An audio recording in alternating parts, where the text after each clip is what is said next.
Começa agora o programa Chegando Junto. Chegando Junto. Com a missão de formar opinião, descomplicando assuntos complexos. Começa agora. Começa agora. Chegando Junto.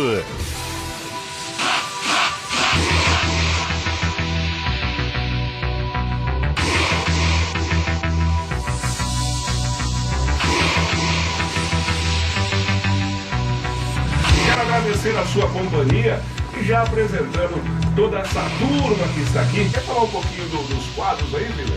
Posso falar sim de volta. Com muito prazer. A gente vai trazer um tema do dia sempre, o nosso programa vai ser sempre esse, com um tema, onde a gente vai explanar sobre o tema, explicar para o ouvinte todas as informações do tema. E dentro desse quadro haverá um debate e também haverá outros quadros, como utilidade pública, onde a gente dará dicas para os ouvintes sobre direitos que eles possuem e não conhecem, sobre algumas coisas que tem na cidade e a gente não conhece também. Também teremos o quadro Piada Sem Graça, que é um quadro de humor, para quebrar um pouco o gelo do debate. Temos também o quadro Curiosidades e Pérolas do Tema, onde a gente vai abordar assuntos curiosos e engraçados do tema do dia. Maravilha, Vila. Já podemos entrar aqui já no tema do dia? Podemos sim, Divaldo. Então vamos. Chegando Junto. Tema do dia. Em quais escolas estão os melhores alunos no Enem? Então vamos conferir. O levantamento completo foi disponibilizado para consulta nesta sexta-feira, dia 10, portanto ontem, às vésperas da segunda etapa do Exame Nacional do Ensino Médio, né? Vamos ver o que a matéria diz aqui, ó. Um levantamento inédito publicado na revista Veja mapeou quem são e em quais as escolas estão os alunos que costumam figurar no topo do Exame Nacional do Ensino Médio, o Enem. Uma turma de crânios que figura entre 1% das notas mais altas da prova, hein? Às vésperas da segunda etapa da avaliação, que acontece amanhã, dia 12, os dados também trazem uma informação preciosa. Para entrar neste seleto grupo é preciso ter média acima de 701 e 25. O que significa isso, 701 e 25, hein? Seria mais de 70%, é isso? Mais ou menos isso, Divaldo, né? O Wellington vai abordar depois sobre o formato da prova, porque o Enem tem um método próprio de avaliação, né? Certo. Mas o Wellington vai abordar isso depois, mas seria mais ou menos 70%, mas a gente não pode afirmar que seria 70%. Legal. E ainda que aproximadamente 70% de acerto não pareça um patamar tão difícil de atingir, são pouquíssimas as escolas que conseguem emplacar alunos no topo. Segundo o levantamento elaborado pelo Instituto de Pesquisa e Dados, esses alunos vêm de um universo concentradíssimo de escolas, né? E também 1 em cada 4 estudantes desse 1% saiu de apenas 50 colégios, o que representa apenas 0,1% de todas as instituições de ensino do país. E a gente vê aqui que o IDADOS, esse órgão pesquisador, também confirmou uma incômoda injustiça. As vagas mais cobiçadas do ensino superior vão para os jovens de maior poder aquisitivo. Mais da metade deles tem renda familiar acima de 10 salários mínimos e estudou em colégios, quase todos particulares, localizados em menos de 10% das cidades brasileiras. A pesquisa e a sua metodologia e a lista das escolas de onde saíram os melhores do país foi divulgada na íntegra nessa sexta-feira, dia 10, no site do IDADOS e pode ser conferida. Então, se você acessar lá a página da Veja ou colocar no Google, você vai conseguir acessar aí os colégios, e esse percentual de jovens, esse 1% de toda a massa daqueles que estão realizando o Enem. Mas, Vila, eu vou abrir um espaço aqui, claro que a gente está falando do Enem, falando dos jovens, e nada melhor do que a gente saber aí a emoção, a adrenalina de quem está realizando o Enem. Gabriel Ramos está por aqui após encerrar o programa. Gabriel, fala pra gente como é que foi a expectativa, a emoção de realizar. Eu sei que quase todos aqui vocês realizaram o Enem também, mas essa coisa aí do Gabriel já está mais recente. Quantos anos você tem, Gabriel? Tenho 17 anos. Primeiramente, boa tarde a todos que sintonizam aqui no programa Chegando Junto, programa de estreia, trata sobre o tema Enem. E eu tô aqui para contar um pouco como foi, Como foi esse primeiro dia de Enem, como foi o local, o ambiente, como estava, enfim, tratar... Então como estava lá? Como foi? Assim, se eu tivesse que definir em uma palavra, eu diria que o ambiente é tenso, né? Você percebe que os estudantes estão todos nervosos, eles ficam, sabe... É uma ansiedade até chegar à prova, até sair o resultado, enfim. É uma coisa que eles ficam bem tensos. Você percebe que a perna deles fica meio agitada, eles ficam um pouco agitados nas carteiras, ficam... E os atrasildos? Os atrasildos é brincadeira, né? A gente fala assim porque sempre existe aí aqueles imprevistos, né? Sim. Mas existe também, provavelmente a maioria perde a hora por falta de responsabilidade mesmo, né, Vila? Você concorda ou você concorda? Olha, Edivaldo, é complicado, né? A gente não sabe qual que foi o caso fortuito ou força maior que fez com que eles perdessem a hora. Mas muitos perdem a hora por mero desleixo também, né? Então é difícil a gente falar, mas eu acho que os estudantes jogam a vida nessa prova, então eu gosto de pensar que eles realmente tiveram alguma força maior para perder esse horário da prova, entendeu? Porque o cara que está esperando o ano inteiro para definir a vida acadêmica dele, cara, perder a hora é brincadeira mesmo. É verdade. E é exatamente isso que faz com que o estudante fique tenso na hora da prova, né? Ele fica nesse radicalismo, assim, se eu for mal na prova, minha vida acabou, sabe? Se eu for bem, eu vou ser bem sucedido, vou ter tudo, e é isso que deixa ele tenso. Agora, Gabriel, me fala o seguinte, essa matéria aqui da Veja, essa pesquisa, está dizendo o seguinte: a maioria dos alunos, né, que conseguem as melhores notas são de colégios particulares, né, ou poder aquisitivo de 9 a 10 salários mínimos, isso significa acima de 10 mil reais, né, Vitor? É em torno de 10 mil reais, Edivaldo. Uma renda numa família. Você que veio de escola pública, Gabriel, está ainda na escola pública, qual foi a sua nota, né? Como que você conseguiu aí fazer a simulação das notas nessa primeira fase aí? Então, no gabarito extraoficial que saiu do site Descomplica, eu acertei 55 questões de 90. Eu tenho alguns amigos que estudam em escolas particulares e a média foi 40, por aí. Então acho que depende muito do desenvolvimento de cada aluno. Do empenho, né? Do empenho de cada aluno, entende? Então depende muito da vontade que ele tem, se ele vai atrás. Acho que escola influencia, também influencia, né? Porque uma escola particular ela tende a te cobrar mais, uma escola pública, assim, eu não vou dizer que ela é ruim, ela é boa também para o aluno, que se esforça, só que o aluno ele tem que... Mas você acha que se fosse tão boa, né, os alunos da escola pública que estariam no topo disso 1% disputando lá? Mas é o seguinte, quer falar, Wellington? Esse assunto das escolas privadas terem o maior número de notas altas no Enem até vai ser um dos temas bem polêmicos aqui da nossa discussão, que algumas vezes escolas acabam usando isso como um selo, como um mérito. Então se preocupam mais em passar os seus alunos no Enem do que realmente ensinar a matéria para eles. Talvez acabe se tornando um aprendizado mais sintético e a pessoa não consiga conciliar e associar toda aquela matéria ao dia a dia. Assim, não quer dizer, o que você está falando não quer dizer que a mesma rotina de um aluno da escola particular ou da escola pública deixa de ser diferente, é isso? São ambientes diferentes, né? Mas algumas vezes escolas particulares podem usar esse fator de que seus alunos têm uma condição melhor, uma estrutura melhor para acabar se promovendo em relação a isso. E o conteúdo? O que você acha?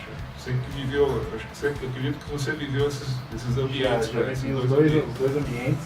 Realmente, na época que eu estudava em escola particular, notava-se que o conteúdo era mais cobrado, era mais adiantado. E mesmo quando eu passei para a escola pública, consegui perceber muitos alunos de escolas particulares tendo uma estranheza ao chegar na escola pública de não encontrar o ponto em que tinha parado seus estudos, ter que regredir um pouco. Então, sem dúvida, o ensino da escola pública é um pouco mais defasado, sim. Legal. Gabriel, vamos encerrando aqui a sua participação. Seguinte, o jovem hoje, você falou assim, depende muito do empenho, o que o jovem vai fazer, aproveitar o tempo. por exemplo, quais os recursos que você usou, como é que você... Porque 55 aí nessa primeira fase é uma nota relativamente boa, né? Então, quais os mecanismos, como é que você se preparou, sendo de escola pública? Então, eu assistia bastante videoaula, sabe, falando sobre o tema, falando sobre os assuntos que iriam cair no Enem. Então foi mais um estudo particular. Eu usava aplicativos como o Jack Game, que é uma plataforma em que você escolhe a matéria que você quer estudar e aí eles te passam uma videoaula, te passam um exercício depois. A plataforma é grátis. Mas enfim, tem uma série de formas, né?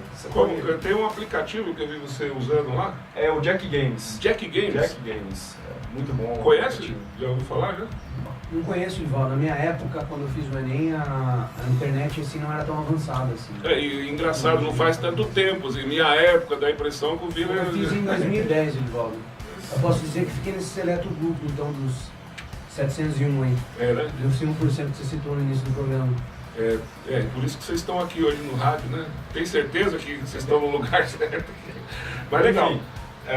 Então é uma coisa, assim, o estudo particular é a melhor coisa que você pode fazer, sabe? Você está na sua casa, você está sem ter o que fazer, ou... a melhor coisa é você abrir uma videoaula e começar a assistir para a preparação do Enem, sabe? Na verdade, assim, pode ser tanto da escola particular quanto da escola pública, pode usufruir dessa tecnologia, né? Então, quer dizer, ao invés de desperdiçar o tempo, né, ficar vendo uma série de coisas aí enchendo linguiça, aproveitar bem o tempo, porque você tem o YouTube, você tem esses aplicativos, né, tem muitas aulas boas. São recursos, né, que a internet te disponibiliza para estudar, que antigamente não tinha, né? E vai dar vontade mesmo, né? Hoje em dia, os alunos, eles conseguem, eles têm um acesso muito maior ao mundo acadêmico, né? Através do Google, através, sei lá, você faz uma pesquisa, o Google te dá 3 milhões de páginas para você acessar, então você consegue ter um conhecimento, sabe, você consegue conhecer encontrar que você tem acesso, entende? Tá muito mais difícil, tá muito mais fácil, aliás, do que antigamente, né? Que era muito mais difícil, você tinha que pegar um livro, ficar estudando, ficar olhando, biblioteca, procurando. Eu lembro. Aí eu vou falar da minha época, na década de 80, eu sou o único dinossauro aqui, viu? Mas na década de 80 eu lembro que eu morava na cidade de Santo André e eu tinha que pegar um ônibus, um metrô e um outro ônibus para ir na biblioteca de São Paulo para fazer um trabalho, cara. Pois é. E o ensino era bem mais forte, os professores eram bem preparados. Bom, Gabriel, obrigado aí, viu, pela sua participação. Precisando, estamos às ordens. Boa sorte amanhã, hein? Obrigado. E amanhã matemática. Matemática, né? A gente vai mandar O Gabriel tá na área dele, Gabriel, deixa eu falar com o Reinaldo também. Valeu, obrigado. Valeu. Reinaldo Soares, e a sua área, Reinaldo?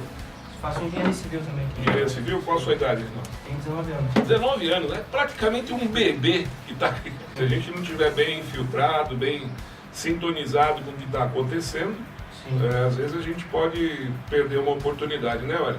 Até isso que eu ia comentar, finalizando aqui esse assunto de recursos adicionais para estudar, né?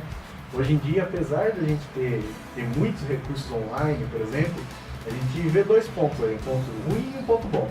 O ponto ruim é que nota-se que o ensino, a escola, ainda está um pouquinho atrasado e não insere esses recursos no aprendizado do aluno dia a dia.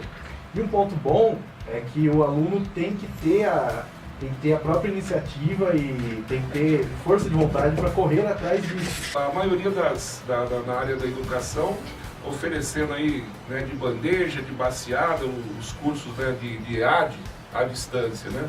Então isso aí barateou muito, acabou, vamos dizer assim, triplicando ou quadriplicando o número de matrículas em escolas e faculdades privadas, né? E você acha que essa qualidade, a qualidade do ensino também, isso daí influencia muito, né? Porque tem gente que fala, ensino à distância, quer dizer, você fica muito mais distante ainda da pessoa. Será que ele está perto do jovem ou está cada vez mais distante? Olha, Edivaldo, tudo depende da pessoa, essa é uma questão personalíssima.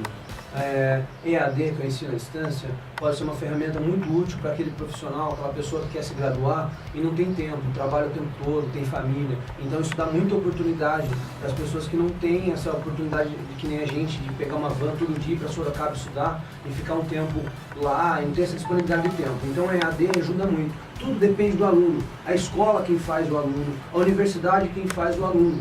Se o aluno se empenhar, é óbvio que os resultados vão ser maiores. Por exemplo, a gente agora estamos falando da internet, as ferramentas. Mas o Wellington abordou os pontos positivos e os negativos. Mas isso quem que escolhe? Quem que faz uso disso? Isso depende do aluno. Então eu não acredito que o aluno está mais distante. Ele está distante da instituição, da sede da instituição, mas não a distância do ensino. Se for um ensino de qualidade e ele se empenhar, ele está próximo também do ensino. Legal. É isso aí. Tenho certeza que o problema está aí e pode ser facilmente resolvido. A questão é a leitura, né, de a gente se aprofundar no assunto, não ficar tão superficial. Por quê? A gente, por exemplo, abre, na hora que liga o computador ou você está no seu smartphone, muitas coisas acabam tirando a concentração, né, tirando o foco. De repente você já recebe ali um sinal do WhatsApp e você está naquele estudo, lendo a matéria, fazendo aquela pesquisa, né? Você encontra até aquilo que você precisa e daqui a pouco, se desfaz, não é, Ué? É isso aí. A gente já perdeu o foco, o ritmo. Então é uma coisa assim, meio de você ficar híbrido, né, naquilo que você tem que fazer.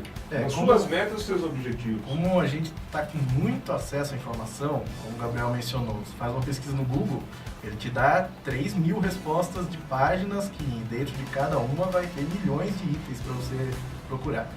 Então, além de você buscar outras alternativas para o ensino, você tem que buscar alternativas de qualidade. Porque de nada adianta um amontoado de informação sem estrutura, sem um passo a passo, sem uma continuidade. Então, eu acredito que o aluno, quando vai buscar essas ferramentas online, no ensino presencial já é assim, a gente tenta buscar uma escola que seja referência no município ou no estado, que tenha boas indicações de professores, de ex-alunos. Então, no recurso virtual, acaba sendo a mesma coisa. Você tem que buscar recursos de qualidade, canais de qualidade. E aí, o principal ponto para se atentar é os professores e pessoas que estão por trás estão coordenando esses recursos, né? Sempre que possível, olhar a graduação desse tipo de pessoa, olhar o currículo dele, para saber que aquele tema está sendo abordado por um profissional, uma pessoa que realmente entende do assunto, né? Maravilha, é isso mesmo. E assim, quando eu começar a estudar, né? Ter aula, como já dizia aí o grande professor Luigi, ter aula é uma coisa, estudar é outra. Você não vai para a escola estudar, você vai para a escola ter aula. Estudar é uma coisa pessoal e individual. É o programa Chegando Junto, estreando hoje aqui pelas ondas da Estúdio FM 104.9, a mais ouvida da cidade. E a gente está aqui com Willer Mendes, Wellington Rodrigues, Reinaldo Soares e daqui a pouquinho o Júlio Augusto também são os integrantes, produtores e apresentadores, debatedores dos assuntos. E vem muito mais por aí, viu? Hoje nós estamos falando do Enem, que é a notícia do momento, o fato do momento, para ajudar você, jovens. Também estaremos trazendo dicas ainda até as 2 da tarde. Quero agradecer, né, àqueles que estão apoiando este programa. Primeiramente a toda a direção da Estúdio FM, abrindo espaços, concedendo toda a estrutura, para que a gente pudesse, né, fazer este programa, este modelo de programa. Né, agradecendo ao Fio, presidente da rádio, também, especialmente ao Eduardo Miranda, o jovem Eduardo Miranda, que está conosco aqui também na direção da Estúdio FM. E a sua participação também. Quem também está apoiando é Stop Burger. Alô, Stop Burger, é o Diego, né? É o Diego, proprietário da Stop Burger. Alô, Diego, obrigado, um grande abraço, né? Sempre junto com a gente aí. E ele também concedeu aí um delicioso lanche, um sanduíche surpresa para você deliciar hoje lá na Stop Burger. Né? Obrigado, um grande abraço também. Quero agradecer ao grande Jorge Lange, também atento com a gente, sempre, né, prestigiando, sempre apoiando a juventude aí, aqui na cidade. Abraço, Jorge. Obrigado aí pelos equipamentos, hein? E quem está participando aí online, Vila? A gente tem bastante gente participando aqui pelo WhatsApp, Divaldo. A gente tem o Rafael Augusto, que é o Rafael da gráfica Graficel. Um abraço também a Rafael, ao Miguel, grande jornalista, grande comunicador Miguel. Um abraço, Rafael. Um abraço, Miguel. Também temos o Rafael de Oliveira. O Rafael está comentando aqui, ó. Quando eu fiz o Enem em 2008, na época ele só servia apenas para avaliar o ensino médio. Eu não tinha direito à bolsa nem nada. Tô me sentindo um idoso ouvindo o programa. Que é isso? Para, meu. Agora que falou do Júnior, ele chegou. Que é isso, Rafael? Você tem um futuro gigantesco, brilhante pela frente aí. Um abraço. Obrigado por estar com a gente aí, Rafael. Também, você é um grande talento, viu, cara? Também temos o Ramon Martins. E aí, o sorteio já foi? Rodrigo Duarte também. O bicho acordou com fome, né? Acordou agora, quer a janelinha do busão, né? Chega atrasado e ainda quer pegar o lanche. Mas tá concorrendo. Temos também o William Cardoso, que é um grande amigo nosso lá do Aras do Sul, que você conhece bem também. Sim, com certeza. Um abraço, William. Temos o pessoal, a Giovana Franco, lá de Tatuí, que está acompanhando online pelo site da Estúdio FM. Que legal. Temos também a Vanessa, lá de Sorocaba, que está acompanhando também pela Estúdio FM. Que legal, ó. www.estudiofmcl.com.br. Quem é a Vanessa? Vanessa, lá de Sorocaba. Um abraço, Vanessa. É da Uniso também? É da Uniso também. Um abraço a todos aí do campus da Uniso. Também temos o Everton Militão, que é da banda Paranoia, agora PRN, lá de Porangaba. Logo vão tocar sua música aí, Everton. Fica de olho na programação aí que logo vai tocar. Já está na ponta da agulha, como diziam os mais antigos, mas já está aqui na ponta da mesa, né? Também Rodrigo Duarte. E por enquanto tem mais gente participando. Tem mais gente, a gente vai falando. Mas um grande abraço, a gente vai falando durante a programação. Legal, 3246-3078, você pode ligar aqui e participar, dar a sua opinião. Nosso WhatsApp 996074974. Vila, vamos continuando aqui com o debate e vamos falar um pouco sobre a origem, né? O Rafael até fez uma observação legal, né? O Enem, a gente percebe que ele também é dinâmico, né? Umas certas mudanças. E agora, se eu não me engano, no mês de abril de 2017, foi lançado no Diário Oficial as mudanças do Enem. Então, se a gente não se atualizar, a gente acaba trazendo informações, né, errôneas aí. Por exemplo, o Enem, né, a nota do Enem não serve mais para a conclusão do ensino médio. Não, agora é usado em seja. E tem gente que nem sabia, né? Que não servia também, né, antigamente. Mas infelizmente, essa foi uma informação que foi pouco divulgada, né? Agora quem quiser concluir o ensino médio através de uma prova tem que fazer outra prova, né? Não o Enem. Chamada Enseja.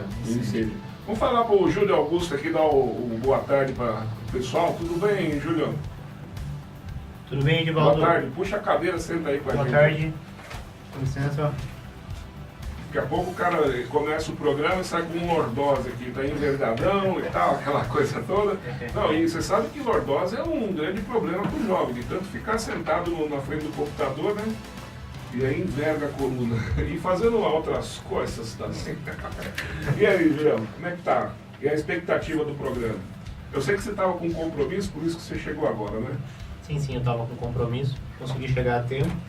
Olha, Edivaldo, eu estou muito animado com o programa, viu? Que legal. Pra ser bem sincero com você. Que bom, Júlio. Veio ouvindo no rádio do carro, não? Vim, com certeza. Você sentiu, o que você sentiu do outro lado do carro? Você deu uma emoção, você falou, puxa vida, eu tenho que me apaixonar cada vez mais pelo Vila e pelo Everton? Aí ficou meio estranho. Aí compromete? Por eles não, mas pelo programa com certeza, né? Saiu bem, rapaz. Saiu bem. Júlio, sua profissão, você é formado em comércio exterior, né? Isso, estou me formando agora, né, em comércio exterior e pretendo atuar na área, viu? Legal. Então já está junto com a gente aí. Vamos lá. A origem, Vila, do Enem. Vamos lá. O Enem teve origem, Edivaldo, meu caro ouvinte, em 1998. Quem criou o Enem? O MEC, Ministério da Educação e Cultura. Qual que era o intuito do Enem na época? Era igual o Rafael já falou no comentário dele que ele fez aqui. O intuito do Enem era avaliar o rendimento do aluno ao fim da educação básica. Daí, em 2009, começaram a lançar alguns programas. Mas vou deixar específico alguns dados aqui. 2001, quando o Enem não era obrigatório, e também não tinha essa função de vestibular que nem tem agora, só teve 157 mil inscritos, porque não era obrigatório, ainda não é obrigatório na verdade, né? E só que como não tinha muitos privilégios para quem fazia o Enem, não tinha essas opções, essas oportunidades, então poucos se inscreviam. Em 2004 começaram a utilizar a nota do Enem no ProUni, no Programa Universitário para Todos. É onde foi a grande mudança. Aí nesse ano a gente já superou 4 milhões de inscritos. Certo.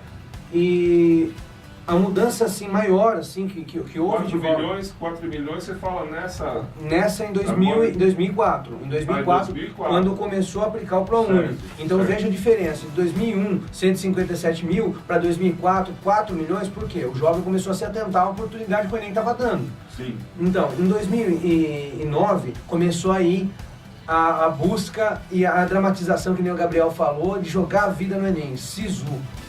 Sistema Unificado de Seleção para a Universidade Pública. Então, o que acontece? No SISU, em 2004, teve 4 milhões e 100 mil inscritos. Em 2009, quer dizer. Em 2009, 4 milhões e 100 mil inscritos para o SISU. E daí, em 2013, a gente teve a participação do programa Ciência Sem Fronteiras, tá? Em 2014, houve 8 milhões e 700 mil, foi o primeiro recorde do Enem, em 2014. Só que foi quebrado logo 2 anos após, em 2016, por 9 milhões e 276 mil inscritos. Nesse ano, Divaldo, 2017, 6 milhões e 700 mil inscritos. Só que um dado importante aí, desses 6 milhões, mais de 2 milhões de inscritos fizeram a prova, não fizeram a prova. 2 milhões, de 6 milhões de inscritos, 2 milhões não fizeram a prova. E 273 inscritos foram eliminados por não cumprir o edital. Certo. Tá, então recapitulando para o ouvinte. O Enem foi criado em 1998. O Enem é o maior vestibular do Brasil. Hoje ele tem a função de vestibular. E o segundo maior do mundo. Adivinha, ele fica atrás de quem? Você adivinha? Atrás, será que, bom, aí os países e tal... Vamos lá, será que por é lógica. Estados Unidos? Não. Não? Da China, de volta. Da China. A China também aplica aí o Exame Nacional do Ensino Médio. É chamado Gaokao. O quê? Gaokao. O cara foi aprender chinês para fazer o programa. Dada a diferença de população de 1 bilhão 379 milhões na China e 207 milhões e 700 mil habitantes aqui, a gente ficar em segundo lugar, não é um dado ruim não, né? Não é pela quantidade de gente, né, pela população da China, né, que ultrapassa aí 1 bilhão e 200 milhões de pessoas. Ultrapassou, tá quase chegando a 1 bilhão e 400 milhões de pessoas da China. É gente pra caramba. E será, Wellington, que houve assim, uma evolução na educação, né, depois da origem do Enem? O que você acha? A gente consegue perceber que o Ministério da Educação, né, independente de partido político que esteja no comando do Brasil, mas o Ministério da Educação vem a cada ano melhorando esse exame, né? Como o Guilherme mencionou, em 2009 foi a mudança mais significativa, que a grande parte das faculdades e universidades começaram a usar ele como vestibular. E a gente pode ver que a cada ano vem surgindo uma nova oportunidade. Esse dado que você levantou, que hoje o Enem não serve mais para o certificado do ensino médio, talvez a retirada disso seja até algo benéfico. Então, cada mudança dá para notar que é bem planejada, é bem estruturada, para que os jovens tenham cada vez mais oportunidades e o exame seja cada vez mais abrangente. Sem dúvida, porque a gente fala assim, poxa, o jovem, quer dizer, na verdade ele tem que ser maior de idade, né? Teria que ser maior de idade para obter uma nota e concluir o ensino médio. O cara começou lá a estudar o primeiro ano, né, do ensino médio, vai lá, faz o Enem, consegue a nota, significa que ele tem, né, um QI, né, relativamente bom, mas ele não transitou pelas disciplinas, né? Toda a estrutura da escola é bastante importante, né? Não só o conhecimento. Claro que uma pessoa no primeiro ano do ensino médio que consegue uma pontuação no Enem suficiente para obter um certificado, ela não pode ser desprezada, dado o autodidatismo dela, né? Exatamente. Que é infelizmente, E é uma coisa que esforço falta. e talvez Sim. até melhor do que se tivesse Exato. propriamente cumprindo a... Exato. Mas essa questão ela vinha mais para suprir com o público principal, né, para suprir aquelas pessoas que tiveram que sair da escola e querem retomar os estudos, querem entrar na faculdade, mas ainda não tinham concluído o ensino médio. Porém, saiu do Enem essa opção, mas não foi excluída. A pessoa ainda pode fazer o INSEJA. INSEJA, que é o Exame Nacional para Certificação de Competências de Jovens e Adultos. Então ela ainda conta com essa oportunidade. Acho muito interessante essa prova aí, Edivaldo, porque faz com que as pessoas voltem a estudar e cada vez mais o mercado de trabalho está exigindo a conclusão do ensino médio, essa formação básica, e essa prova dá oportunidade para as pessoas, né, voltarem. É verdade. Eu vejo assim, que falta pouca coisa para o Brasil, na área da educação, atingir realmente, né, os seus objetivos, atingir a finalidade. A gente vê o resultado do PISA. PISA é aquele órgão, né, que mede, né, que faz análise e tal, para saber nos países quais o nível, né, da educação. Infelizmente o Brasil ainda está entre os últimos, né, e já por algumas décadas aí. Né. Mas a gente não vê que é por falta da competência dos jovens, né, não é falta de vontade. Realmente ainda é uma coisa administrativa, é uma coisa que passa a ser política, né, de gerenciamento de recursos, até mesmo daqueles que estão por trás, né, da instituição, do ministério, fazer com que, brigar por esses recursos e fazer com que o jovem tenha um acesso, melhorar as instituições de ensino. É isso que está faltando. A gente vê, às vezes, a dificuldade, a discrepância social de um jovem, por exemplo, está no Nordeste, no sertão do Nordeste. Poxa, ele consegue se tornar um gênio, ele se apresenta na sociedade como um grande matemático. Isso acontece aqui no Brasil. Isso é um sinal de que vale a pena envolver mais os esforços, né? Tem também a questão da valorização do educador também, né, Edivaldo? Hoje, sem dúvida. Hoje o educador é muito desvalorizado no Brasil. A gente só vai, usando a Finlândia como exemplo... Que é o primeiro lugar, né? Exatamente. Até o Reinaldo me mandou um vídeo um dia desses, eu estava vendo de madrugada um vídeo muito interessante, falando que a Finlândia só começou a funcionar depois que começou a valorizar o professor. O professor começou a ter obrigatoriedade em uma pós-graduação, um mestrado, só que todo mundo agora quer ser professor lá porque o salário é astronômico. Hoje no Brasil não tem. O foco do país é no estudo. Né? Reinaldo, o Wiener falou aí sobre a origem do Enem e já citou os países, né? Qual é o formato que o Brasil, diríamos assim, assumiu, né, o Enem, o exame do Enem? Assim, tem vários Fala países. mais pertinho. Tem vários países que, assim como o Brasil, aplicam o exame nacional. Por exemplo, a China, que o Willer Já citou aí, né? Exatamente. Só que são um pouquinho diferentes. Por exemplo, a China, assim como o Enem, a prova é anual. Os alunos têm 9 horas em 2 dias para resolver as questões, sendo as literatura chinesa, matemática e língua inglesa. Ao contrário do que acontece no Brasil, onde as universidades públicas realizam vestibulares ainda, o Gaokao é a única maneira dos jovens chineses entrarem na universidade. É a única. Ainda mais valorizado. Sim. Ainda mais com o Enem. Ainda as faculdades ainda, públicas e privadas ainda fazem os vestibulares. Lá na China não, é só esse exame que a gente falou. Por isso, a nota do exame é fundamental para o futuro acadêmico dos alunos. Sim, sim. O rendimento, né? Sim. É citado. Finlândia, China, Japão, esses que figuram aí nos primeiros lugares, eles adotaram praticamente o mesmo método do ensino, né? Então, é aquela coisa, eles recebem uma determinada disciplina, por exemplo, no horário da manhã, e depois eles passam a pesquisar em laboratório, aí eles fazem um estudo, né? E alguns até na própria casa, é o método. Você vai lá, recebe aulas. Receber as aulas, receber aquele conteúdo, não quer dizer que você está estudando, você está tendo a aula. E depois trabalhar em cima dessa matéria. E tem muita coisa aí que a própria ciência já está dizendo com relação a isso. muitas coisas do passado na escola, que seria escrever manualmente, é uma das condições, situações com que o jovem consegue registrar esse conhecimento. Né? Não é o decoreba. Né? Pode falar. Esse ponto que você tocou, Edivaldo, se a gente for analisar uma grade curricular hoje, vou dar o exemplo do meu curso, Engenharia Civil.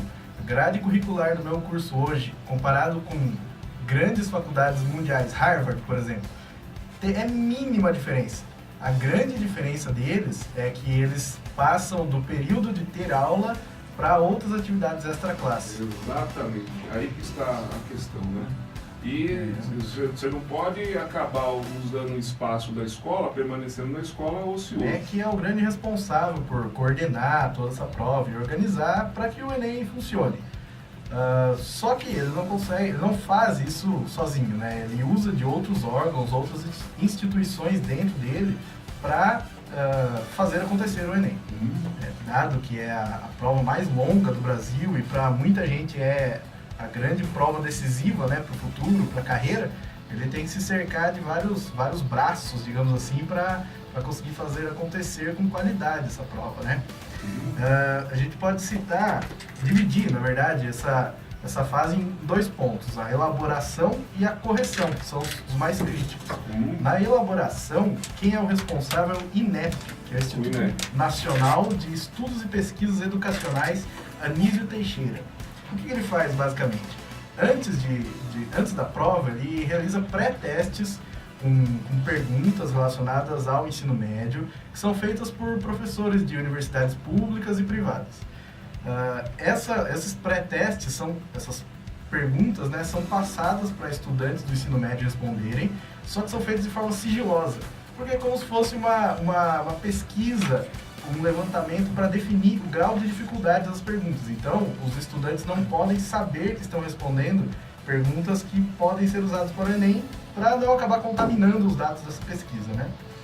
E após testado isso, provavelmente eles inserem dentro de outras provas, como o SAESP, Olimpíadas de Matemática, de Português, mas de forma sigilosa, né? É um processo bem interno do INEP. E depois de fazer essa pré-seleção, essas questões elas vão para um banco de dados chamado Banco Nacional de Itens, que hoje tem assim, por base de 10 mil questões. Então é material pra caramba para a elaboração do Enem, né? E, por fim, essas questões, eles selecionam 45 questões de cada uma das áreas de conhecimento do Enem, resultando nas 180, né? E classificam elas de acordo com a taxa de acertos e o conteúdo, classificando elas em fácil, médio e difíceis. Legal, isso é importante. Por isso que eu falei aquela hora para você, Edivaldo, que uma nota de 700 não pode ser encarada como 70% da prova, porque eles têm essa taxa de média, fácil e difícil. E tem também a questão do enredo da prova, né, Wellington? Isso, o INEP também é responsável pelo tema da redação, né, que é definido alguns meses antes de acontecer a prova. Mas a gente vai falar mais na sequência do tempo do cronograma. Chegando junto, curiosidades.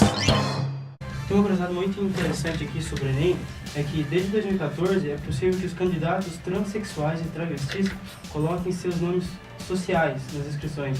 O número de pedidos desse gênero cresce a cada ano. Quando aprovada, a média foram efetuadas 102 pedidos para o uso do nome social. Já em 2016 foram 407 pedidos, ou seja, 4 vezes mais. Vamos ver esse ano, né?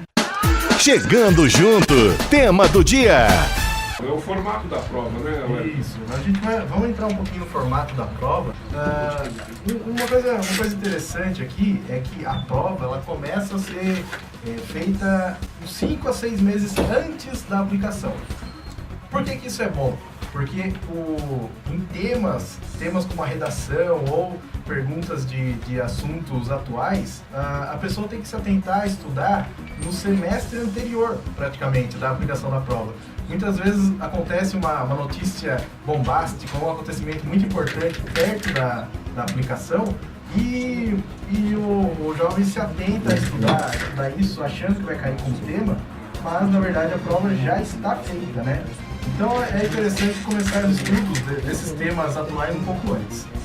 A prova em si, ela tem, conforme eu mencionei, né, ela é feita aquele pré-teste com as perguntas e depois de selecionada, ela é constituída de 180 questões, sendo em quatro divisões: matemática, ciências naturais, ciências humanas e linguagem.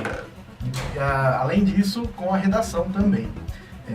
Essas perguntas selecionadas, eles selecionam 45 perguntas de cada uma dessas áreas de conhecimento e mesclam elas de acordo com o grau de dificuldade.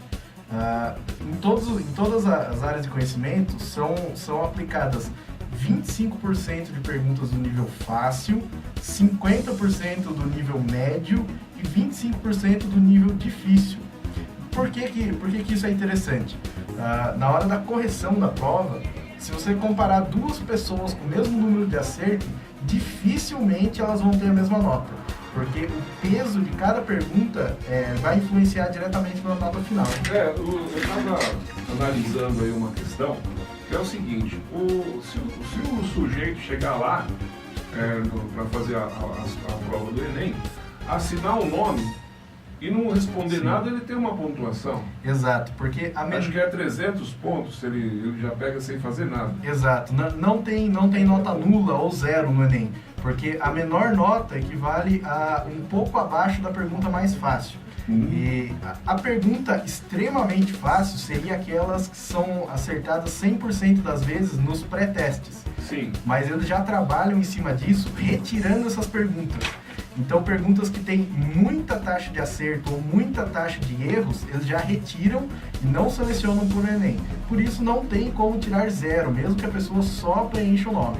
E tem outra coisa também, né? Tem a questão da pontuação, que eles analisam quais as perguntas mais difíceis, não é isso? Sim. Então, as perguntas mais difíceis, se elas forem respondidas, mesmo que seja uma quantidade menor daquelas de acerto das perguntas mais fáceis, a pontuação com as mais difíceis é muito maior, né?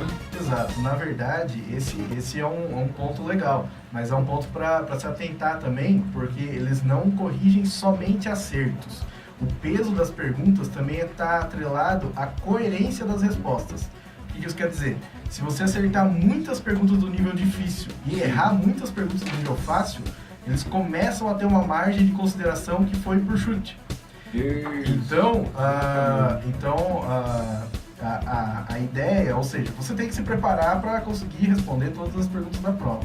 Mas é interessante, se a gente tivesse como medir isso antes da prova, seria interessante se preparar para as mais fáceis e médias, principalmente, porque elas são o que representam a maior concentração da prova. E se você acertar as difíceis, vai considerar como coerente. Coerente, bem explicado. Agora eu vou entrar num negócio aqui para todo mundo participar, hein? É válido um chute? Porque eu estou vendo até tem professores dando estatísticas, né? Ensinando e dando aqueles macetes ali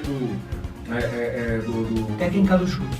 O chute, técnicas do chute. Aí vai lá, olha, você analisa porque é assim, assado, eles fazem isso. Quer dizer, ele tira um véu, né, para você consegue enxergar o que o INEP está desenvolvendo ali e qual é a metodologia deles. É válido? Vocês acham válido? Eu quero a opinião de todo mundo. O chute. Então, Edivaldo, a questão do chute é o seguinte: o INEP também se adapta a essa mudança que eles vivem mudando para que essa técnica também não seja totalmente efetiva. A técnica do chute é válida sim, Edivaldo, porque vai chegar momentos em que o aluno, mesmo por mais preparado que esteja, terá algumas dúvidas. Então, o correto seria ele ter pelo menos uma técnica para chutar de forma coerente, Mas agora, basear a prova numa técnica do chute, daí eu não acho válido. Não. Daí é coisa de gente despreparada, né? Porque, Júlio, existe aquela questão de quando você está analisando a prova, lendo e saber qual a resposta certa que você deve assinalar. Na verdade, você não está chutando, você está fazendo por eliminação. Você está eliminando aquelas que não são as verdadeiras, né? As corretas, para chegar àquela que é correta. Isso não é chute, né? Isso mesmo, Edivaldo. Eu gostaria de comentar sobre isso agora. No meu ponto de vista, a eliminação seria uma das melhores opções quando você não tem certeza absoluta de qual você quer marcar. Porém, eu concordo totalmente com o Willer que você só deve fazer isso em último caso. Certo. Certo? Porque, de repente, assim, se você sabe que as perguntas, ali eles estão dando um detalhe aqui, né? As perguntas que o aluno não sabe, o jovem não sabe. O INEP já coloca questões, sabendo que o nível, né, o nível de entendimento, de escolaridade daquele jovem não atinge, por exemplo, o nível superior. Isso eu já vi muito. Eles colocarem perguntas aí em vestibular, né, o nível do jovem de ensino médio, coloca no segundo ano de um determinado curso da universidade. Ele não vai saber, ele não chegou até aquele dado momento. Então eles sabem, não, eles manipulam, eles sabem que ele não vai acertar. Aí vem, né, a questão, coloca a letra A. Coloca a letra A porque sabe que aquela questão ele não vai saber, então a resposta certa vai ser A. Vamos saber quem que é o espertalhão que vai chegar lá e... Quer dizer, são caminhos assim para tirar vantagem, né? Não, é complicado. O INEP tem que prestar bem atenção na hora de fazer essa prova, preparar essa prova, para não fazer esse tipo de pergunta, porque eu acho uma pergunta desonesta. Perguntas capciosas em prova, para mim, não avaliam o conhecimento do aluno, entendeu? São perguntas desonestas. Eu acho que as perguntas têm que ser claras e objetivas, para que o aluno desenvolva também o conhecimento técnico e demonstre o conhecimento teórico nas questões. Eu acho importante, sim, ter perguntas de nível difícil, porque o exame o exame não vem para nivelar, né? Ele vem para distinguir os conhecimentos das pessoas. Então, acredito que existam perguntas, sim, que fujam um pouco do ensino contemplado no ensino médio, mas a grande parte dessas perguntas difíceis já são elaboradas com base em matérias que teoricamente deveriam ser passadas no ensino médio, né? Existem alguns cursinhos, né? Os cursos, o próprio preparatório, que por sinal muito caro também, né, em determinadas instituições. Eles já estão preparando esses jovens para encarar sabendo também, né? Tem um certo nível ali que eles avançam um pouquinho. Então, inclusive, até eu estudei num cursinho muito bom, concedido pela USP, né? Para jovens de baixa renda, chamado a Poli, Cursinho da Poli, não sei se vocês já ouviram falar. E eram professores da USP, então eles conseguiam fazer o jovem alcançar esse nível de... E eles mesmos lá falavam, olha, está caindo vestibular, perguntas e até segundo ano em determinada área. E ali eles vinham e davam conteúdo. Então isso depende muito pro sucesso, né? Sim. Chegando junto, Utilidade Pública. Willer Mendes. Hoje, ouvintes, a gente na utilidade pública trouxe uma questão de direito, defesa do consumidor. O tema é responsabilidade civil dos estacionamentos por danos causados a veículos e objetos no interior desse. Complicado, né? Pera aí que eu vou explicar. Sabe quando vocês veem uma placa dizendo não nos responsabilizamos por objetos furtados ou danificados dentro desse estacionamento? Exatamente, aí você pensa, puxa vida, vou voltar lá, vou dar uma olhada se não esqueci nada, se meu celular não ficou lá, se minha carteira não ficou lá, vou estacionar de uma forma correta para ninguém riscar meu carro. Viu, ouvinte, fique calmo, eles são responsáveis sim. Tem uma súmula 130 do STJ que fala: a empresa responde perante o cliente pela reparação do dano ou furto de veículos ocorridos em estacionamento. Estacionamentos esses podem ser do supermercado, de uma padaria, de um açougue, estacionamentos que você paga para deixar seu carro lá, estacionamentos pagos, tá? Por que se compara o estacionamento pago com esses estacionamentos do mercado, do açougue, da padaria? Porque isso é uma oferta ao consumidor. Se você, por exemplo, tem um comércio e não tem estacionamento, num dia de pico você não tem onde estacionar, você vai procurar um outro mercado onde tem estacionamento. Então esse não deixa de ser uma oferta. Então o proprietário do estabelecimento se responsabiliza. Agora eu vou explicar para vocês qual que é a questão. Quando ele não se responsabiliza, motivo de força, caso fortuito ou força maior. O que significa? Se acontecer uma questão humana ou natural que interfira nessa questão. O que é um caso fortuito? É um fato que não dá para prever, um fato imprevisível. Força maior. força da natureza ou força causada por alguma atividade humana. Por exemplo, guerra é uma atividade humana. Está acontecendo uma guerra, ele ficou seu carro dentro do estacionamento, não tem culpa, não é obrigado a pagar o proprietário do estacionamento. Agora, a força da natureza, um furacão, uma tempestade, uma chuva de granizo, isso é uma coisa que não dá para prever. Agora, se bater no seu carro, quebrar o seu vidro, furtar o seu som, furtar o seu veículo dentro do estacionamento, é obrigação do proprietário rever esse dano, viu? Esse dano material. Reparar esse dano. E é pautado dentro do Código do Consumidor, tá? Repete a lei novamente aí, viu, que você falou. Então é uma súmula 130 do STJ, mas está disposto no Código de Defesa do Consumidor, tá? E essa placa que falam que não é obrigado a reparar, está dentro do artigo 25 do CDC, Código de Defesa do Consumidor. Esse artigo 25, vou fazer uma leitura rápida, Edivaldo. Ele fala assim: é vedada a estipulação contratual de cláusula que impossibilite, exonere ou atenue a obrigação de indenizar prevista nessa e em outras seções anteriores. Então, o que significa? Essas placas aí não significam nada, ouvinte. Bater no seu carro, furtar o seu carro, furtar objetos do interior, são obrigados a indenizar sim. Entre na justiça, procure o JEC, procure o advogado. Fazer o BO, né? O boletim. Exatamente. Os meios probatórios são os tickets dos estacionamentos e o próprio boletim de ocorrência. Então, se você tiver o ticket com hora e horário, já beleza. Se furtaram, faz o boletim de ocorrência. Se danificaram, apresenta o ticket, mas procure seus direitos, não sejam lesados, viu, ouvintes? Chegando junto, tema do dia. Mais participações aí? Vamos falar quem está participando, Viler? Tem mais aqui, Edvaldo, tem mais gente participando aqui no programa, tá? Sim. Agora temos o Cleiton Augusto, que está participando. De onde? De aqui de Cesário mesmo. Cesário Lange. Exatamente, estuda lá na Uniso. Garoto bom, rapaz, de química, inteligentíssimo. Boa. Temos também a Giovana Franco de Tatuí. Estou repetindo porque ela disse que não ouviu falando o nome dela. Temos também aqui Rainara Alves, uma crush do Júlio Augusto. Pega o microfone aí, Julião. Julião, vai falando aí. Fala aí, Wellington, quem tá participando aí, Wellington. Fala aí pra gente. Aqui também tem o Ramon Augusto, falando que tá adorando o programa, com vários quadros interessantes, tá gostando muito. Que legal, Ramon. Obrigado, viu? Grande abraço pra você. Fica sempre com a gente. A gente andou falando por aí. Você quer se desenvolver? Vamos desenvolver profissionalmente, mentalmente, os conhecimentos? A gente vai fazer esse caldeirão. Isso aqui é igual aquelas panelas de feijoada. Você coloca todos os ingredientes e sai uma coisa boa, né? O que é isso que você falou do Júlio? Crush. Uma crush. Crush? Que é isso, cara? Uma paquerinha aí. Agora vai ter que resolver, hein? Meu Deus já do céu. Já tá pra resolver isso aí. Na minha época... Beijo, Rainara. Foi muito legal, era a época da minha avó. Vamos paquerar. Mandar um abraço também pro meu pai lá, Edivaldo, que tá ouvindo lá, o seu Zé Roberto Mendes. Ô, Zé Roberto, um abraço, Zé. Grande amigo da gente. O pessoal do conselho que trabalha com a gente, tenho certeza que tá ouvindo, não interagem aqui pela internet. Sim, muita gente. Porque tem dificuldade. Os comércios, sim, o Cláudio foi amigo, um grande abraço. O pessoal da Stop Burger, o pessoal da Churrascaria Capital da Carne também.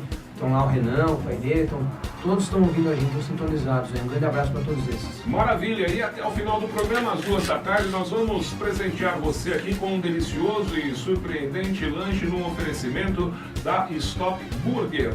E logo vai vir muito mais previsto aí para o programa Chegando Junto, começando muito bem. Vamos lá, o telefone, pode participar, 3246-3078 ou 99607-4974, é o WhatsApp, pelo WhatsApp aqui da rádio e também pela página Programa Chegando Junto, Facebook, página é a seguinte, Programa Chegando Junto, curtiu, né, compartilhou ou até mesmo comentou, você também vai concorrer a esse super sanduba. Esse sanduba para hoje, hein? É para hoje. Pode deixar para amanhã. Vamos lá, Vitor. As diferenças culturais influenciam no Enem? De estado para estado, região para região, o formato da prova? Influencia sim, Bob. A discrepância maior, né, está nas redações, né? Que a prova é uma prova de alternativa, então a questão interpretativa é meio que universal, né? Então vamos falar da redação. A gente estudou algumas teses sobre o formato da redação. E cada estado deveria aplicar um formato diferente. Por causa da questão de linguagem, por exemplo. A gente sabe que a língua portuguesa é uma língua muito rica e uma das mais completas do mundo. É uma língua muito difícil. É muito mais fácil aprender o inglês, o chinês, o japonês do que o próprio português. A sexta maior do mundo. A sexta maior do mundo. A língua portuguesa varia muito de estado para estado, até pela questão da nossa colonização, né, Edivaldo? Descobrimento e colonização.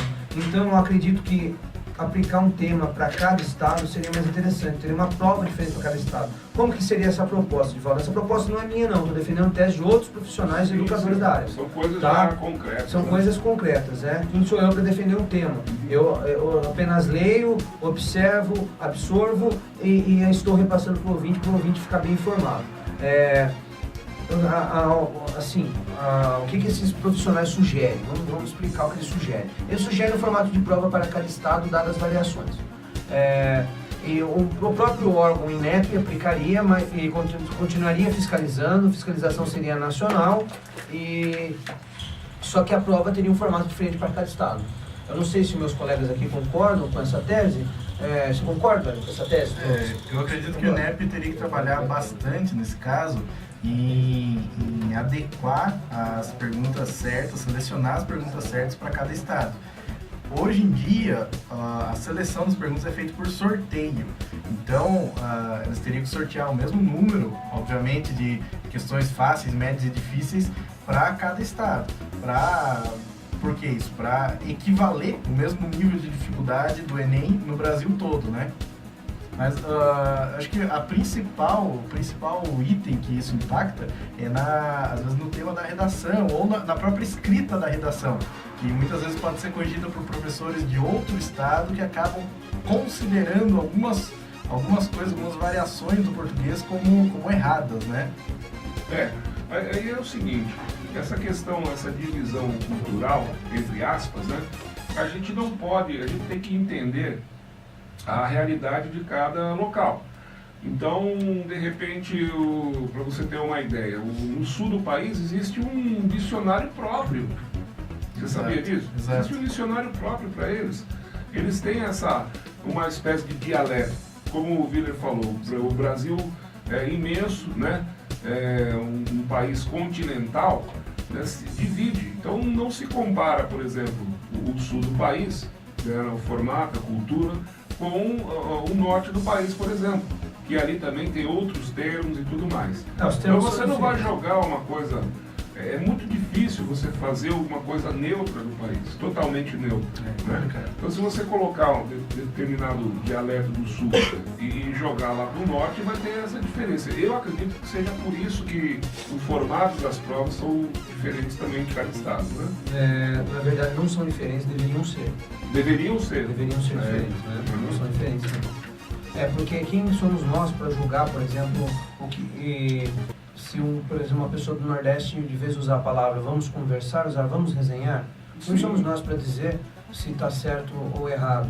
Cada cultura tem um jeito. A única coisa que a gente pode cobrar é a escrita culta. Aquilo que está ali na ortografia, ali o cara tem que escrever corretamente. Mas falar e a questão da redação, por exemplo, usar termos como esse, eu acho que deveria passar. Porque no próprio Enem já caiu questões do carioca.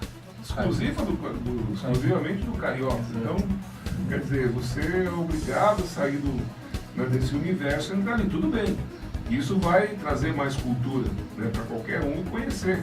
Uma outra realidade, mas né, que você não vive. Exatamente. Você vive ali na sala de aula, a professora é nativa dali, o aluno é nativo dali. Então, eu acho que é uma sugestão que a gente deixa aí, né, para chegar aí aos órgãos, né, sobre essa questão.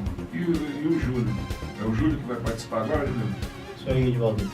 Olha, a questão que o Willer levantou sobre as provas serem diferentes em cada estado, eu acredito que não.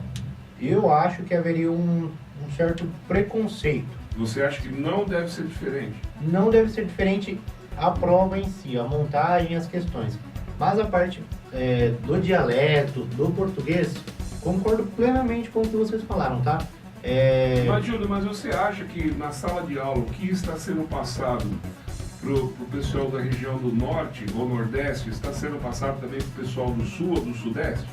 É o mesmo conteúdo? Você acha que Olha, acontece isso?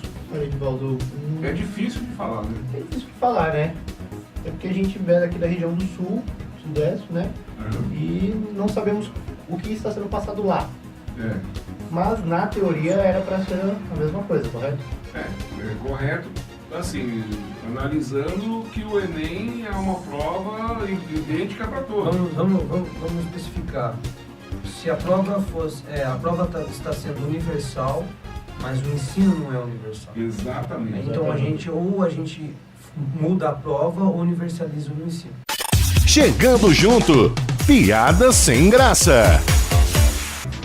Eu espero que essa piada seja realmente sem graça. Vamos lá, Wellington. Eu vou até chamar o Júlio. O Júlio, eu tenho uma coisa pra contar pra você hoje, Júlio. Fala, meu amigo. Mas eu espero que seja um assunto sério, né? Não, na verdade é uma pergunta primeiro, antes de tudo. Você já fez o Enem, Júlio? Olha, cara, eu já fiz, viu? Eu nem. É brincadeira, não. É assim, esse é o nível, Júlio. Esse é o nível. É o nível esse? Então vamos me preparar aqui, vamos me preparar para o Meu, mas falando sério agora, por Não, acaso. espera um pouquinho. Vocês têm certeza que essa piada sem graça, ela foi até engraçada, cara. A gente tenta, né, Edvaldo? A gente tenta. Outro dia teve um cara que me mandou uma piada do Enem. E eu achei engraçado. É o Mike, você sabe o Mike? Sei. O Mike é figura, é um personagem aqui da cidade de Cesarolândia, né? Aí ele falou assim, as meninas não querem mais estudar. Aí eu falei, mas por que, Mike? Porque elas só querem fazer no Enem. No Enem. Meu Deus. Ouvinte, Elas não essa querem mais estudar mais escola particular. Eles querem fazer no Enem. Essa é uma disputa acirrada, então, hein? Mas então eu vou vir com uma melhor, então, pode ser? vai melhor nível, vai só. Quero ver, ué. Vamos melhorar, então? Por favor. Ô, Júlio, fala pra mim, então, sabe o Flash? Você conhece o Flash, que é o super-herói que corre e tal? Sim, com certeza. Fale pra mim por que quando o Flash quer lembrar de alguma coisa, de algum acontecimento na vida dele, ele pega e veste uma roupa preta. Não sei, ué, por quê? É porque ele tenta ter um flashback. Ah, meu Deus. Flash? Essa foi boa, eu confesso que essa foi boa. Não, tem outra aí, tem outra, vai. Eu quero te fazer Você não me uma- convenceu. Ah, o Júlio, Eu vai quero te agora. fazer uma pergunta, Wellington. Essa é pra tirar o programa do ar. Ô, Wellington, Bem começou, mas mal terminou. Diga lá, Júlio. Wellington, a minha pergunta é o seguinte. É. Você sabe o que o carteiro foi fazer na feira? Não, Júlio. O que o carteiro vai na feira, Júlio? Olha, Wellington, uma carta na manga. Meu Deus do céu. Ficou perdido aqui, meu Deus Essa do foi céu. boa, eu gostei dessa. Tem mais uma pra acabar ou não? Putz, pode acabar então, Tem vai. mais alguma? Vai. Vai, pode acabar então. Júlio, você sabe que esses dias eu tava tomando banho e eu senti, como naquele filme Psicose, eu senti alguém me observando no chuveiro. Certo. Aí eu olhei pra um lado, pro outro, não vi nada. Mas eu senti ainda aquela sensação de alguém me observando. Sabe por que disso? Olha, Wellington, confesso que não. Porque no meu banheiro tinha um vidro de shampoo reparação total.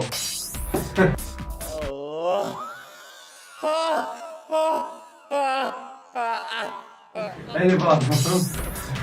Já deu. Vai, toca o barco aí de volta. Vocês estão de Segue o parabéns. baile. Palmas pra vocês. Vocês são péssimos de piada. É sem graça. Então, parabéns. Vale a pena o 4. E o pessoal tava esperando por isso, hein? Por isso, Por isso. Olha, gente, já que vocês estavam esperando por isso, mande algumas coisas pra gente também. Ajude a gente a fazer aqui o Chegando Junto e esse quadro Piada Sem Graça. Volta sábado que vem.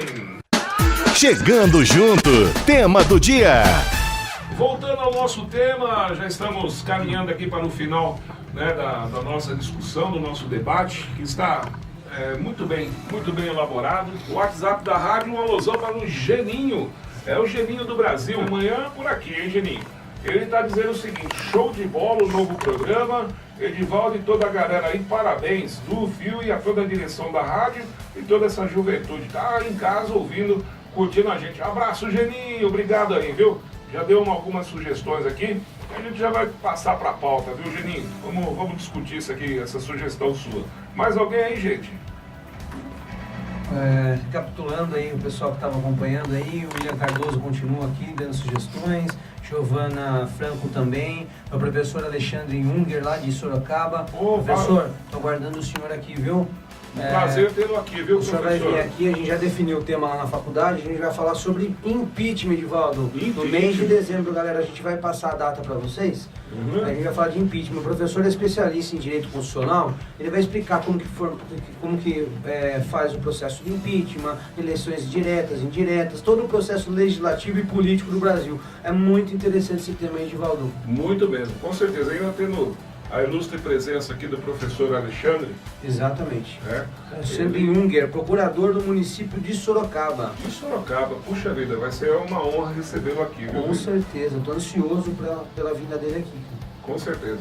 Bom, vamos já arrematar aí a questão do Enem. Também daqui a pouquinho as pérolas do Enem. Vamos, Edivaldo, recapitulando a questão do Eduardo Suplicy. Deixa eu só lembrar isso aí, bem lembrado, viu, Viller? É o seguinte, o Viller, durante a semana, lá no campus da Universidade de Sorocaba, assistindo a palestra, estava lá, até mesmo para cumprir aí a carga horária do ensino do curso de Direito, acompanhou e entrevistou nada mais, nada menos que o então senador e agora atual um dos vereadores da cidade de São Paulo, Eduardo Suplicy. E qual foi a opinião dele? Infelizmente, a entrevista, felizmente a entrevista está no nosso Facebook, programa Chegando Junto, você vai lá, acessa. Mas o áudio não estava tão bom para que a gente pudesse reproduzir aqui na rádio, né? Mas com isso a gente vai aprimorando. Mas fala qual a conclusão dele aí sobre o assunto. Eu estive com o Eduardo Suplicy lá na Uniso e ele deu a opinião dele sobre o tema. E o que eu abordei com ele foi a questão de diferenças, de instituições públicas e privadas. Recapitulando o ouvinte que ligou o rádio agora, a gente já abordou no primeiro bloco essa questão, mas a gente gostaria de reforçar no debate. Então a pergunta, o questionamento é o seguinte: a prova do Enem é justa, dada a diferença entre o ensino público e o ensino privado? Então, aí fica esse questionamento. A gente vai debater e discorrer sobre esse assunto. Vou dar logo minha opinião já, para começar. Eu estudei em instituição pública. Fiz meu ensino médio, um ensino fundamental de 1ª a 8ª série aqui, que antes não era nono ano, nem nada, era 8ª série. Fiz aqui na Escola Francisco Mendes e na Escola Franco Montoro. Tive excelentes professores. O ensino aqui em Cesar Lange, na minha opinião, é inquestionável, um ensino muito bom. E passei no Salles Gomes, que é TEC lá em Tatuí, para fazer o ensino médio. Certo. E lá também tinha muitos alunos que deixaram a instituição privada para ir lá porque os pais não queriam mais pagar essa mensalidade, que é altíssima, e sabendo que ia manter o mesmo nível de ensino lá no ensino médio. E lá no ensino médio eu fui preparado para fazer a prova do Enem.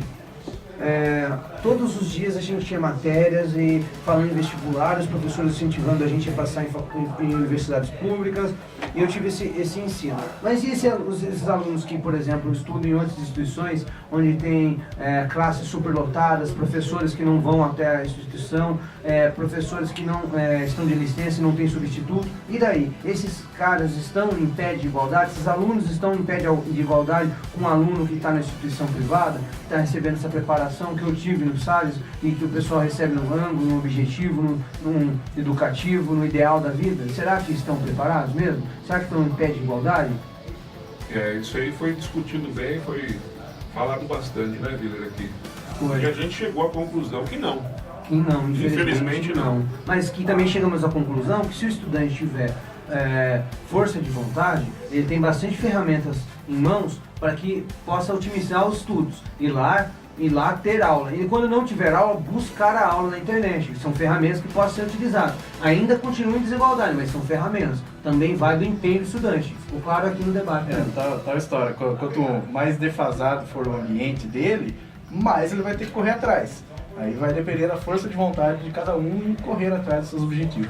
Isso daí, ambiente, a gente fala duplo, né? Tanto em casa quanto na própria escola. Exato. Se ele não tiver aquele acompanhamento dos pais, aquela história toda que a gente sabe, inclusive o Viller, que faz parte do Conselho Tutelar, sabe muito bem da importância, do papel importante que os pais têm com os filhos, né? Na questão da educação. E se não tiver uma alimentação boa, a gente sabe que a realidade do país é assim. Tem jovens que chegam na escola desnutridos, né? Em função da questão social, da questão econômica. Então isso daí jamais passa a ser realmente uma questão injusta, como a gente leu no início aqui a matéria da Veja, falando sobre o Enem. O jovem chega lá desnutrido, cansado, desmotivado, tem que ir trabalhar para ajudar até sustentar a casa. À noite, chega lá um capo, dorme na sala de aula, não tem poder de concentração mental, né? Ele está deficiente de hormônios, de substâncias, de proteínas e daí por diante. Como é que a gente vai ter um país, né, que fala assim, país do futuro, não sei o que lá e tal, aquela coisa, mas, poxa, um jovem, eu fico até com dó, rapaz, tem muitos e muitos, não são poucos, não, são muitos, né, que passam por essa situação e enfrentam essa adversidade. Quer dizer, a evolução dele fica precária. Fica pelas desigualdades sociais, exatamente, ele não evolui, o país não evolui, não se desenvolve, poxa. Eu acredito que... Temos que equiparar para depois... tentar equiparar para depois igualar. Igualar, e assim, o programa, quando a gente iniciou a ideia de criar esse programa, né, de produzir esse programa juntos aqui, né, eu acredito que o intuito do programa é esse, dar voz para esses jovens, né? Aqueles que estão em boas condições, que junte-se a nós. E também conscientizar aqueles que estão em boas condições que existem outros jovens que não estão nessas condições. Cara. Conscientizar mesmo nas condições do jovem, na cidade, na região e no país. Não é porque estamos vivendo aí essa violência desregrada aí, fora de controle, ou dominada pelas milícias, que a gente também vai falar, não, porque o fulano lá, não vamos colocar tudo num balaio de gato. Não vamos ser solidários também, senão que é isso. O sistema, eles querem matar isso dentro da gente. Matar essa questão da solidariedade, dos valores, né? O sistema de domínio ideológico que a gente sabe. Né? Por isso que quando uma pessoa chega falando que se uma pessoa não foi bem sucedida, foi porque ela não teve capacidade, não teve esforço próprio, não tem como levar isso tão a sério, porque alguns fatores não dependem só da pessoa.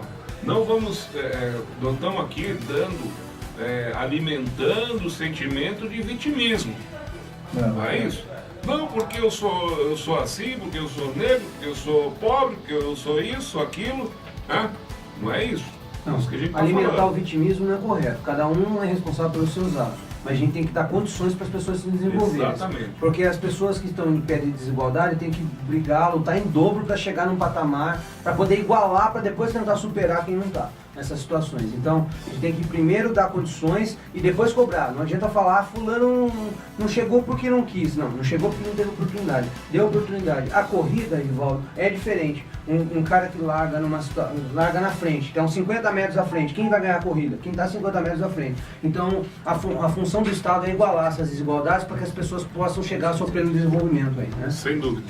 Bom, concluindo também, o Elton já falou, o Willer, né? Concluindo também, Júlio, sobre o tema. Olha, Edivaldo, eu acredito assim, existe uma frase que diz que o sol nasce para todos, né? Mas aí você tem que ver, realmente nasce para todos ou não? Realmente, assim, na questão figurativa, né, Júlio, você está colocando muito bem. O Sol em si, o astro, ele nasce para todos. Mas, nessa questão figurativa, muitas vezes, mesmo com esse Sol que a gente, né, que alimenta, que nos dá energia, muitas vezes o dia está nublado para muitos. Não é? Posso fazer uma analogia aqui? O sol nasce para todos? Nasce. Quem tem a visão melhor? Quem está no topo da montanha ou no fundo do vale? No topo da montanha. Com certeza quem está no topo. Exatamente. Mas a gente não pode usar isso como desculpa para ficar parado no mesmo lugar. Exatamente, concordo com você. Vitimismo, não. Todo mundo é senhor da sua própria sorte. O Reinaldo acaba de engolir o próprio espirro. Você vai ver no Facebook os bastidores aqui. A gente está falando no rádio, não dá para transmitir imagens, né? nem odores e daí por diante, mas as imagens... Tem canal no YouTube também, Edivaldo. É, o canal no YouTube e no Facebook, a gente vai fazer uma boa edição aí. Mas, ô, Reinaldo, encerra aí também faz o seu comentário final. Manda um recado pro jovem, vai, manda aí, você que tem 19 anos e está iniciando sua carreira profissional. O meu recado para vocês é que estudem bastante porque é importante mesmo, é realmente importante o estudo, leiam bastante, assistam coisas que acrescentem no seu conteúdo, realmente, não fique só tipo, sei que série é legal de assistir, anime é legal de assistir, mas assistam coisas que tenham conteúdo realmente. Isso aí, Reinaldo, belo recado. E parece que alguém trouxe as pérolas do Enem? Trouxemos as pérolas do Enem. É o Reinaldo? Isso não é. Chegando junto, pérolas do tema. Em que consiste, Reinaldo Soares, as pérolas do Enem? São trechos muito originais, diga-se de passagem, que aparecem na redação. O primeiro, então. As moléculas de água congelam... Vou ler de novo. As moléculas de água, quando congelam, viram duréculas. Duréculas. Aí, a gente voltou pro Não, cara pera sem um graça. pouquinho, pera um Peraí, Isso daí não é o foi... cara sem graça? esse aí. Dá pra colocar os dois Escreveu juntos, isso na né? prova, Reinaldo? Escreveram isso na prova. Poxa vida. Como que é? Fala, Viram fala, moléculas. vamos lá, vamos recapitular o que você falou. As moléculas de água, quando congelam, viram duréculas. E o que mais? Tem mais alguma podre aí? Alguma ruim? O que mais falta no Brasil é a falta de ética. A falta de ética. O que mais falta no Brasil é a falta de ética, né? Então a gente tem que ser mais antiético. Então, É boa, tem mais alguma? tem que. Fala perto do microfone. Cada vez mais pessoas querem conhecer sua família através de árvores ginecológicas. Ai, cara, isso não é coisa inventada, não. Isso aí provavelmente é a redação, Será que o né? professor que tá corrigindo isso aí dá risada, Edivaldo? Meu Ah, Deus com do céu. certeza. Se eu falar pra você que... Eu acho que diverte o Se eu professor. falar pra você que o tema, como a gente sabe, o tema da redação foi a dificuldade de formação dos surdos no país, né? Um dos alunos, ao ser indagado qual seria a solução para enfrentar essa desigualdade, ele colocou: para solucionar o problema dos deficientes auditivos, eu acho que tinham que ter mais rampas nas escolas. Eu acho que ele se confundiu um É que o pouquinho. cara anda com a orelha, né? O cara eu acho anda que com a orelha. É igual, Meu Deus do Teve céu, gente que cara. confundiu o surdo com o instrumento. Com o instrumento? Surdo. é igual ouvir o pastor dificuldade. falando, aqui a gente faz o cego andar e o surdo enxergar. Aí é fácil, né, Edivaldo? É fácil. Bom, vamos ao sorteio? Vamos. E atenção você que participou. Ô, Reinaldo, puxa a câmera aqui pra cá pra nós pegar vocês agora que a gente vai encerrar. O sorteio, vamos lá. Que rufem os tambores. Lá vai. Quem vai lançar o sorteio Atenção. é o Júlio Augusto. O Júlio Augusto, você que participou aqui do programa Chegando Junto, já estamos no final. Passa rápido, hein, rapaz? A gente achou que ia ser, né, uma coisa mais lenta, o processo ia ser mais devagar, mas passou rápido. Conseguimos aqui, né, cumprir este dia, essa missão, começo, meio e fim, os quadros, né, tudo em dia. E a gente lembra que a partir de hoje e a partir de todos os sábados, hoje e em todos os sábados, programa Chegando Junto do meio-dia às 2, com essa juventude, com a sua participação. facebook.com/programa Chegando Junto.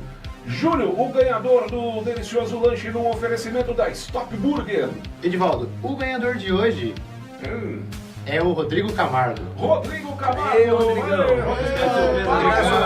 Rodrigo. Ei, Rodrigão. É só passar a partir de que hora? A partir das 15 horas pra pegar o vale e ir Pera um direto. pouquinho. Fala de novo, Júlio. Pera um pouquinho que falhou o microfone.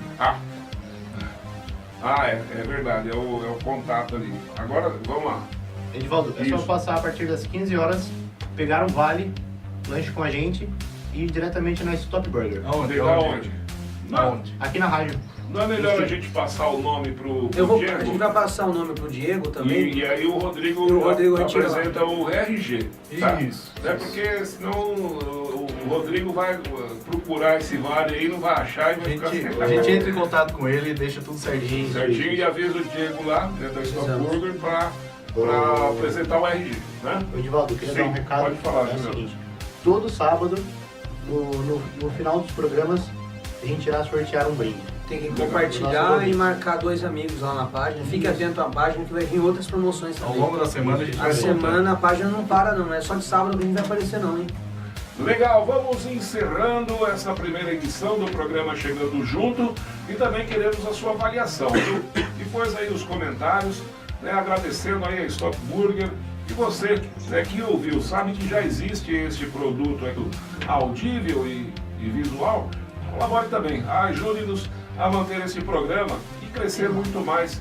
E a gente vai conseguir atingir os objetivos, que é descomplicar assuntos complexos. Essa é a nossa missão, né, Guilherme? É isso aí, Edivaldo. Descomplicar assuntos complexos, trazer informação e diversão para o ouvinte. Legal. Eu sou Edivaldo Ramos, jornalista e radialista aqui pela Estúdio FM, com o Wellington Rodrigues, Viler Mendes, Júlio Augusto e Reinaldo Soares. Até sábado que vem, galera!